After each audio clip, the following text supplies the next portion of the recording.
చంద్రబాబు నాయుడు గారు మనల్ని అందరినీ ఒక కార్యక్రమం చేయమంటడం జరిగింది.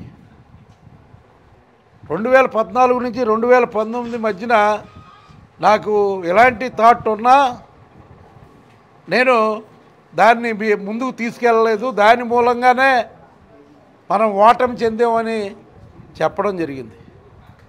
2014-19 మధ్యన కూడా చాలా మంచి కార్యక్రమాలు చేసాం. అయినా అది మనం ప్రజల్లోకి తీసుకెళ్ళని కారణంగా మనం ఓటమి చెందడం జరిగింది. ఇగో ఈవేళ ఫస్ట్ ఇయర్ ఇది.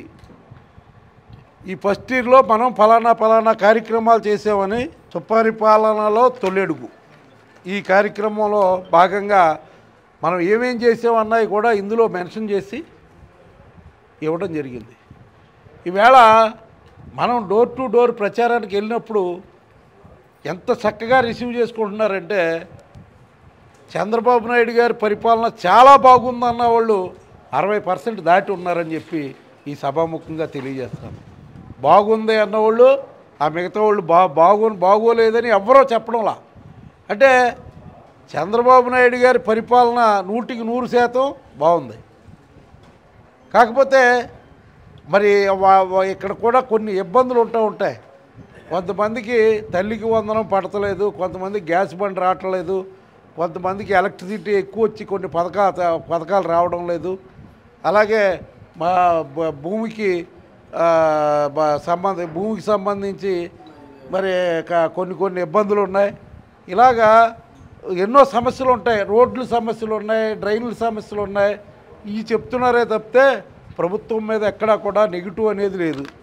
ముఖ్యంగా ఈవేళ తల్లికి వందనం పేరుతోటి ప్రతి ఒక్క ఇంట్లో ఎంతమంది ఉంటే అంతమందికి కూడా 15,000 రూపాయలు, అంటే 13,000 రూపాయలు వాళ్ళ చేతికి, 2,000 రూపాయలు మరి ఆ స్కూలు అభివృద్ధి నిధుల కింద జమ చేయడం జరిగింది. అలాగే ఎన్టీఆర్ భరోసా పెన్షను, మరి పెన్షన్ పెట్టిందే స్వర్గీయ ఈ తెలుగుదేశం పార్టీకి ఆరాధ్యుడు, తెలుగుదేశం పార్టీ అధినేత ఎన్టీ రామారావు గారు పెట్టిన పార్టీ. ఆయనే ఈ పెన్షన్ 30 రూపాయలు చొప్పున పెట్టడం జరిగింది. దాన్ని చంద్రబాబు నాయుడు గారు అధికారంలోకి వచ్చిన తర్వాత 75 రూపాయలకి తీసుకెళ్ళడం జరిగింది. తదుపరి రాజశేఖర రెడ్డి గారి ప్రభుత్వంలో 200 రూపాయలు చేస్తే చంద్రబాబు నాయుడు గారు మళ్ళీ దాన్ని 1000 రూపాయలు చేశారు. ఆయనే మళ్ళీ 2000 చేశారు. మళ్ళీ 3000 ఇస్తానంటే ప్రజలు మరి జగన్మోహన్ రెడ్డి గారిని ఎన్నుకోవడంతో ఆయన కూడా 3000 ప్రామిస్ చేసి అది 5 సంవత్సరాల్లో 3000 అయ్యేట్టు చేసాడే తప్పితే మరి 1 సంవత్సరంలో ఇచ్చిన దాఖలు లేవు. కానీ ఈసారి చంద్రబాబు నాయుడు గారు 4000 ఇస్తానని చెప్పి ఆ 4000 కూడా ముందు 3 నెలలు ముందుగా ఆ 3 నెలలు 3000 కలిపి 7,000 రూపాయలు కూడా మరి ఎన్టీఆర్ భరోసా పెన్షన్ కింద ఇవ్వడం జరిగింది. అది ప్రజల్లో చొచ్చుకుపోయింది. మరి పెన్షన్ తీసుకునే ప్రతి వృద్ధుడు కానీ, వికలాంగులు కానీ, మరి బెడ్ రీడింగ్ కానీ, అలాగే మరి కిడ్నీ బాధితులు కానీ, మరి వితంతు పెన్షన్లు కానీ, ఇవన్నీ కూడా మరి ఎంతో ఆదరణ తెలుగుదేశం పార్టీ పట్ల మరి ఉందని చెప్పి వాళ్ళందరికీ కూడా కృతజ్ఞత ఉందని చెప్పి తెలియజేస్తున్నాను. ఎందుకంటే వికలాంగ పెన్షన్లో 3,000 నుంచి 6,000 చేయడం జరిగింది. బెడ్ రీడింగ్ అనేది 5,000 నుంచి 15,000 చేయడం జరిగింది. కిడ్నీ బాధితులకి 5,000 నుంచి 10,000 చేయడం జరిగింది. ఇలాగా అన్ని కార్యక్రమాల్లో కూడా పెన్షన్ అనే దాంట్లో పూర్తిగా సక్సెస్ అయింది చంద్రబాబు నాయుడు గారి కూటమి ప్రభుత్వం అని చెప్పి తెలియజేస్తా ఉన్నాను. అలాగే యువతకి మెగా డిఎస్సి ఇస్తారన్నారు. దాంట్లో భాగంగా 16,347 పోస్టులు మరి పోలీసు ఉద్యోగాలు మరి పిలవడం జరిగింది. ఆ కార్యక్రమాన్ని పూర్తి చేస్తూ ఉన్నారు. అలాగే మహిళలకి ఉచిత బస్సు ప్రయాణం ఇస్తామన్నాం జిల్లాలో. ఆ ఉచిత బస్సు ప్రయాణం ఆగస్టు 15వ తారీఖున మరి తప్పనిసరిగా అందరికీ కూడా ఉచిత బస్సు ప్రయాణం ఉంటుంది అని చెప్పి తెలియజేస్తూ ఉన్నాను. అలాగే మరి అన్నదాత సుఖీభవ ఆ కార్యక్రమంలో భాగంగా అది సెంట్రల్ గవర్నమెంట్ తోటి టైఅప్ అయి వాళ్ళు వేసినప్పుడే మనం కూడా వేసేటట్టుగా 3 దఫాలుగా మరి పెట్టుబడి సాయం దాని పేరు 20,000 రూపాయలు వేయడం జరుగుతుంది. అది సెంట్రల్ గవర్నమెంట్ ఎప్పుడు రిలీజ్ చేస్తే అప్పుడు రాష్ట్ర ప్రభుత్వం దానికి తోడుగా మిగతా డబ్బులు వేసి మీకు రిలీజ్ చేస్తారని చెప్పి తెలియజేస్తున్నాను. అలాగే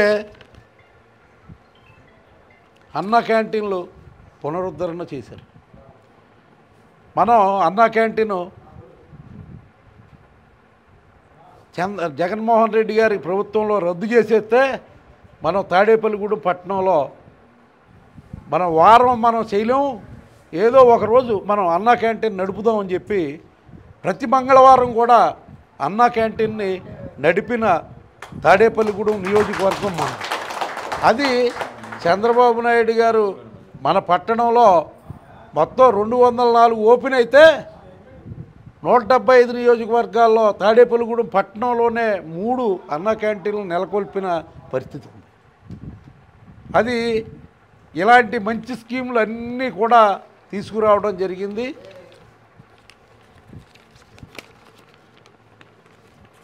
అలాగే ఎస్సీ వర్గీకరణ చాలా సంవత్సరాలుగా ఎస్సీ వర్గీకరణ జరుగుతా లేదు.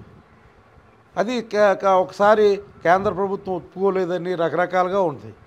ఆ కార్యక్రమంలో భాగంగా ఎస్సీ వర్గీకరణ జరిగి ఎస్సీ సామాజిక వర్గంలో మరి తప్పనిసరిగా బెనిఫిట్స్ అన్నీ కూడా వాళ్ళకు వచ్చే విధంగా చేయడానికి ఉపయోగపడుతుందని చెప్పి తెలియజేస్తున్నాను. దానివల్ల ప్రతి ఒక్కళ్ళకి న్యాయం జరుగుతుంది. బీసీ సంక్షేమానికి 47,456 కోట్లు, నామినేటెడ్ పోస్టుల్లో 34% రిజర్వేషను బీసీ సంక్షేమానికి. అలాగే గతంలో కూడా ఎన్టీ రామారావు గారు వచ్చిన తర్వాతే బీసీలకి తగిన గుర్తింపు వచ్చింది.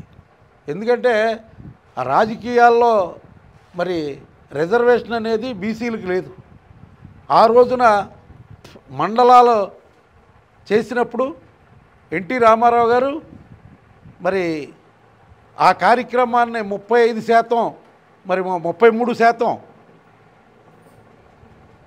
భాగాన్ని రిజర్వేషన్ చేసి మరి ఏదైతే సర్పంచ్లు కానీ, ఎంపీటీసీలు కానీ, జడ్పీటీసీలు కానీ, మున్సిపల్ చైర్మన్లు కానీ, ఆ కౌన్సిలర్లు కానీ అన్నీ కూడా ఈ రిజర్వేషన్ జాబితాలోకి వెళ్ళి బీసీలందరూ కూడా తెలుగుదేశం పార్టీ పట్ల ఆకర్షితులయ్యేలా చేసిన స్కీమ్. నామినేటెడ్ పోస్టుల్లో కూడా రిజర్వేషన్ అనేది పెట్టడం జరిగింది. అంగన్వాడీ సంక్షేమానికి వర్కర్లకి వర్కర్లకి 1 లక్ష, హెల్పర్లకి 40,000 పెట్టడం జరిగింది. గుంతలు లేని రోడ్లు, మీరు రోడ్లు గత 5 సంవత్సరాల్లో మరి గత 5 సంవత్సరాలు అంటే మనం ఒక సంవత్సరం మంది ఉంది, 6 సంవత్సరాలు లెక్కేసుకోవాలి. వాళ్ళ 5 సంవత్సరాల్లో మరి రోడ్లన్నీ తూట్లు పొడిచెత్తే ఈవేళ ఆ రోడ్లు పూర్తిగా మరమ్మతులు చేసి కొన్ని మరి ఫ్రెష్గా మళ్ళీ రోడ్లు వేసి కొన్ని ఆ రకంగా ముందుకెళ్ళడం జరిగింది. మరి ఈవేళ చంద్రబాబు నాయుడు గారు అడిగితే ఎన్ని ఎక్స్ప్రెస్ రోడ్లు ఇవ్వడానికైనా సరే మరి నితిన్ గడ్కరీ గారు రెడీగా ఉంటారు. ఆయన వాళ్ళంతా చంద్రబాబు నాయుడు గారి పట్ల ప్రేమగా వ్యవహరిస్తున్న పరిస్థితి ఉంది ఈవేళ. మరి మన దగ్గర మ్యాచింగ్ గ్రాంట్ ఉంటే ఖచ్చితంగా ఏ రోడ్లైనా సరే హైవే రోడ్లన్నీ కూడా చక్కదిద్దడానికి చంద్రబాబు నాయుడు గారికి అన్ని అవకాశాలు ఉన్నాయి. ఆ రకంగా ముందుకెళ్తున్నాం. సబ్సిడీ విద్యుత్తు మరి మెట్ట ప్రాంత రైతులకి ఏదైతే మన ఆరాధ్య దైవం ఎన్టీఆర్ గారు ఆ రోజున మరి హార్స్ పవర్ 50 రూపాయలకి ప్రవేశపెట్టారో తర్వాత వచ్చిన పరిస్థితుల్లో ఉచిత కరెంట్ ఇస్తున్నారు. ఈవేళ ఆ ఉచిత కరెంట్ని 9 గంటలు నిరంతరాయం మరి ఎక్కడా కూడా మళ్ళీ ఆగకోకుండా 9 గంటలు నిరంతరాయంగా మరి ఇవ్వడం జరుగుతూ ఉంది. ఇలాంటి కార్యక్రమాలన్నీ కూడా చేసుకుంటూ వెళ్తూ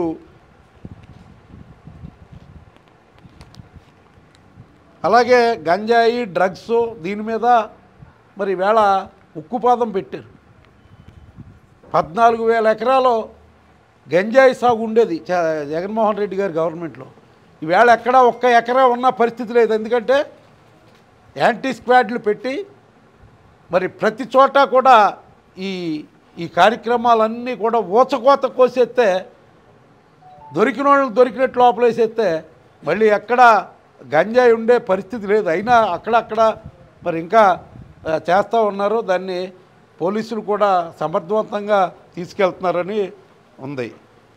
ఎస్సీ ఎస్టీ మైనారిటీ మహిళలపై జరిగిన దాడులు, ఎన్నో దాడులు జరిగినాయి. కానీ ఆ కార్యక్రమాలన్నీ కూడా మరి ఈవేళ ఎక్కడా కూడా మరి ఎక్కడన్నా ఒకటి అరా ఉన్నా ఎక్కువగా మరి మహిళలందరూ కూడా గర్వంగా తలెత్తుకుని తిరిగే పరిస్థితి ఉంది. మరి రైతులకి గతంలో అయితే 1,000 టన్నులు ధాన్యాన్ని మాత్రమే కొన్నారు వీళ్ళు సంవత్సరానికి. ఈవేళ 68 లక్షల టన్నులు ధాన్యాన్ని ఈవేళ కొనడం జరిగింది. 48 గంటల్లోనే డబ్బులు వేయడం జరిగింది. అయితే ఆఖరణ మన కోట అయిపోయిన తర్వాత మళ్ళీ తీసుకోండి అని మనమే బతిలాడి రైతుల దగ్గర ఉండిపోయిందని మరి 45 బస్తాలు కడతారు ఎకరానికి. అది 70 బస్తాలు 60 బస్తాలు పండేసింది. పండేస్తే పంట ఎక్కువైంది. కానీ మనం అనుకున్న దానికంటే ఎక్కువ మరి ఇవ్వాల్సిన పరిస్థితి మన జిల్లాలో ఉంది. 6 లక్షల టార్గెట్ పెట్టుకుంటే 7,75,000 టన్నులు కొనడం జరిగింది. ఈవేళ ఆ డబ్బులు కూడా చాలా వరకు క్లియర్ చేయడం జరిగింది. ముందుగా వచ్చిన వాళ్ళు అందరికి కూడా 48 గంటల్లోనే ఆ డబ్బులు పట్టుకోవడం జరిగింది. ఇలాగా ఆయన చిత్తశుద్ధిని శంకించలేకుండా ఆయన పరిపాలన చేస్తూ ఉన్నారు. ప్రాజెక్టులు మరి పోలవరం ప్రాజెక్టుని కానీ, వెలుగొండ ప్రాజెక్టుని కానీ, అలాగే కొత్తగా ప్రారంభించే చిన్న చిన్న ప్రాజెక్టులు అన్నీ కూడా ఈవేళ అన్నిటికీ డబ్బులు వెళ్తూ నీటిపారుదల శాఖ గతంలో నోటిపారుదల శాఖ మంత్రిగా అంబటి రాంబాబు ఉంటే ఈవేళ మన జిల్లా బిడ్డ నిమ్మల రామానాయుడు గారు అనుక్షణం తీరిక లేకోకుండా మరి చంద్రబాబు నాయుడు గారికి చేదోడు వాదోడుగా ఉంటూ అతి సమర్థవంతంగా నిర్వహిస్తున్న శాఖ ఏదన్నా ఉంటే అది మరి మన నీటిపారుదల శాఖ. ఆయన ప్రాజెక్టులను కూడా మరి పరుగులు పెట్టిస్తున్న పరిస్థితి ఉంది. ఇలా ఇన్ని కార్యక్రమాలు చేస్తున్న మరి మన చంద్రబాబు నాయుడు గారికి, అలాగే దానికి మద్దతు ఇస్తున్న మరి పవన్ కళ్యాణ్ గారు మొన్న మీటింగ్లో ఏమన్నారు? 15 ఏళ్ళు చంద్రబాబు నాయుడు గారే ముఖ్యమంత్రి అని ఘంటాపదంగా చెప్తా ఉన్నారు. 15 ఏళ్ళు నేను మద్దతు ఇస్తానని చెప్తా ఉన్నారు. అలాగే మరి లోకేష్ బాబు గారు మన తెలుగుదేశం పార్టీని ఈ స్కీములు ఇవన్నీ ప్రవేశపెట్టేది ఆయనే. ఈ సిస్టమ్ అంతా కొత్త సిస్టమ్స్ తీసుకొచ్చారు. మనం 2014 తర్వాత పార్టీ డేలా పడితే బాదుడు కానీ, ఇదేం కర్మ కానీ, ఈ 6 ప్యాక్ కానీ, ఈ 3 సార్లు మనం ప్రజల దగ్గరికి వెళ్ళడమే మన పార్టీకి ఘన విజయం తెచ్చిపెట్టిందని చెప్పి తెలియజెప్తా ఉన్నాం. మరి ఈ రకంగా కూటమి నాయకులు అందరూ కలిసికట్టుగా వెళ్తున్నాం. అందులో మోడీ గారి ఆశీర్వచనాలతోటి భారతీయ జనతా పార్టీ మరి ఈసారి ప్రభుత్వానికి ఎంతో సహకారం, చాలా పెద్ద సహకారం ఇస్తున్నారు. దాంతోపాటుగా మన శాసనసభ్యులు కానీ, మన పార్లమెంట్ సభ్యులు కానీ నిధులు ఎక్కడుంటే అక్కడికి వెళ్ళి వాళ్ళు కూడా ఈ నిధుల వేటలో ఉండి మన కాన్స్టిట్యున్సీ అభివృద్ధికి, అలాగే మన పార్లమెంటు అభివృద్ధికి కూడా కృషి చేస్తూ ఉన్నారు. అయితే శ్రీనివాస వర్మ గారు ఒక కాన్సెప్ట్ పెట్టుకున్నారు. గతంలో పార్లమెంటు సభ్యులు పనిచేసిన 5 సంవత్సరాలు పనిచేసిన పనిని ఒకే సంవత్సరంలో ప్రతి కాన్స్టిట్యున్సీకి చేసి పెట్టారు. అలాగా ఈవేళ ఏది అవసరమో ఆ అవసరాన్ని గుర్తించారు. శ్మశాన వాటికలకి మరి ఎవరైనా పెట్టుకోండి 10 లక్షల రూపాయలు ఇస్తానని ముందుకొచ్చి చెప్పిన మనిషి ఆయన. ఆ స్కీమ్ని పట్టుకుని ఎవరైనా పెట్టుకోండి నేను ఇప్పిస్తానని ముందుకొచ్చి ఆ కార్యక్రమాన్ని ముందుకు తీసుకెళ్తున్న వ్యక్తి మరి ఈవేళ శ్రీనివాస్ వర్మ గారని. ఆయనకి తాడేపల్లిగూడెం నియోజకవర్గం తరఫున మరొక్కసారి కృతజ్ఞతలు తెలియజేసుకుంటూ ఈవేళ ఈ కార్యక్రమానికి మీరందరూ కూడా అంతేకాకుండా ఇక్కడ జట్లపాలెం గ్రామంలో దాదాపుగా ఒక బూత్ పూర్తి చేసేసారు. ఒక బూత్ ఒక 3-4 రోజుల్లో పూర్తి చేస్తారు. వీళ్ళందరినీ కూడా మరి తెలుగుదేశం పార్టీ తరఫున అభినందిస్తూ ఈ తెలుగుదేశం పార్టీ ఇచ్చే కార్యక్రమాలను చిత్తశుద్ధిగా ప్రజల్లోకి తీసుకెళ్తున్నందుకు ఇక్కడున్న జట్లపాలెం గ్రామ పార్టీ నాయకులందరికీ అలాగే పెంటపాడు మండల నాయకులందరికీ కూడా హృదయపూర్వక కృతజ్ఞతలు తెలియజేసుకుంటూ సెలవు తీసుకుంటాను.